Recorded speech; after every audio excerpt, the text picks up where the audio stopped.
Mshaurini rais wetu, mwambieni Allah tabaraka wa taala atakuuliza, hawa ni watu wanaokuombea wewe kura, wanakufuru kupitia wewe. Haya maneno narudia tena, ni mawazo yangu na niko huru kuyaeneza hivi, kuyatoa. Nyinyi mnamdhulumu rais, viongozi wetu wa dini, mamufti, nani sijui mashekhe wa mikoa manani, mnamdhulumu rais wetu kwa kuto kumwambia maneno kama haya. Allah atakuuliza wewe mheshimiwa, tena iwe kisiri siri huko au vovote huko, madhali mnapata nafasi ya kukaa naye, mwambieni sisi hatupati hizo nafasi. Lao tungelikuwa tunazipata, pengine tungeweza na sisi kuzitumia. Mwenyezi Mungu atupe thabati. Nyinyi mnaopata nafasi ya kukaa na rais meza moja, mwambieni mama, tunakupenda. Anayekupenda hukuambia ukweli. Sasa mama, hawa watu wanakuombea kura wewe, hawa wanakuombea kura wewe, vile walivyokuwa wanataka sana, wanahamu wewe uwe rais tena, ndo wanakufuru.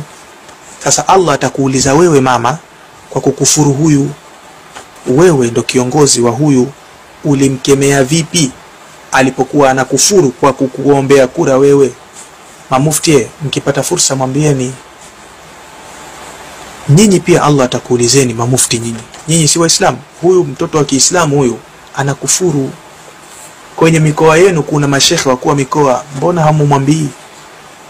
Mbona mufti upo mbele ya mtu ambaye anasema anawaamrisha na kuagiza malaika, mbona usema sail kulla ra'in amma star'ahu? Allah atamuuliza kila mchungaji kwa kila alichompa akichunge.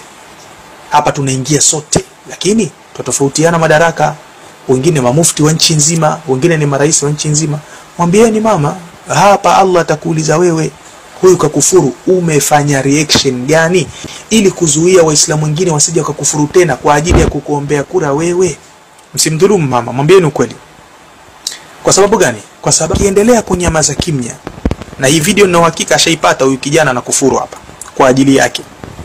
Mama yetu huyu akiendelea kunyamaza kimya bila ya reaction yoyote kwake yeye, hilo linakuwa ni kosa mbele ya Allah subhanahu wa ta'ala, kwa sababu yeye ana power za kimamlaka. Ana uwezo kukemea lile jambo kwa mkono na ana uwezo kulikemea lile jambo kwa mdomo.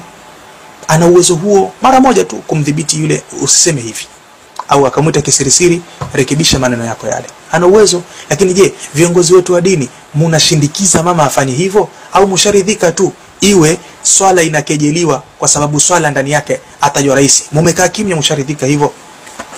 Msharidhika iwe rabbana atina fid dunya hasana, pale sisi tumuomba Allah atupe mama Samia duniani na akhera, viongozi wa dini msharidhika hivyo? Kama hamjaridhika, mshindikizeni mama yetu huyu afanye jambo, angalau waislamu tuone kweli mama yetu na viongozi wa dini wana uchungu na dini, kweli ni maslahi yao. Mama atapata kura, ataingia tena madarakani kweli, lakini isiharibiwe dini kwa ajili ya yeye kupata kura, akashindikizwa, akasimamia kidete kukemea, jamani kweli mimi nataka kura, nataka urais. Lakini sio hivi. Hapa mnakufuru, kwa sababu kunyamaza kwake kuna ashiria nini? Kuna ashiria balaa mbele, na mwingine atakuja atafanya tena, na mwingine atakuja atafanya tena. Tuko wapi? Msimdhulumu mama, mwambieni ukweli, msimsifu tu kila siku. Siku nyingine mwambieni ukweli, mama hapa panaharibika, tukuomba mama tumie njia hii. Anaweza akamwita kisirisiri au akakemea dhahiri, na akikemea dhahiri ndio vizuri, ili Tanzania nzima ione uzito hilo jambo. Hiyo nukta ya kwanza. Nukta hii naitilia mkazo kwa kusoma maelezo haya ya kwenye kitabu. Allah atamuuliza kila mtu